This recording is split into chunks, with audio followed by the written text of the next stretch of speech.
Shaking off clichés, innovative alternatives to common idiomatic expressions. Hello language enthusiasts! In today's video, we're tackling an interesting topic: clichéd idiomatic expressions and their innovative alternatives. Clichés can sometimes sound old-fashioned or overused, and coming up with fresh alternatives can make your English sound more natural and engaging. Let's jump right in. So, what exactly is a cliché?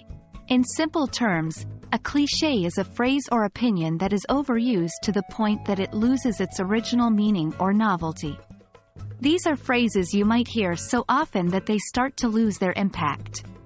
For instance, "at the drop of a hat" is an idiom that's become somewhat of a cliché. It means doing something immediately or without any hesitation. Now that we know what clichéd idiomatic expressions are, let's take a look at some common examples and their fresh alternatives. 1. Bite the bullet. This means to face a difficult or unpleasant situation with courage and determination. An alternative can be, face the music. 2. Break the ice. This refers to initiating a conversation or making a situation more comfortable. An alternative can be, build bridges. 3. The ball is in your court. This means it is now someone else's move or decision.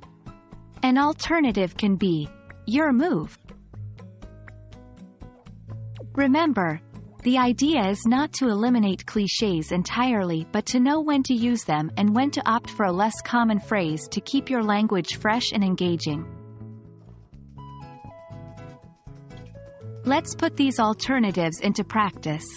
Instead of saying, "she decided to bite the bullet and talk to her boss about the raise," you can say, "she decided to face the music and talk to her boss about the raise." Or instead of saying, "he tried to break the ice with a joke," you might say, "he tried to build bridges with a joke." And that's a wrap on clichéd idiomatic expressions and their alternatives. By learning to switch up your language and avoid relying too much on clichés, your English will become more vibrant and engaging. Remember, practice makes perfect. Incorporate these alternative expressions into your daily language use, and soon they will become second nature. Until next time, keep practicing and stay curious.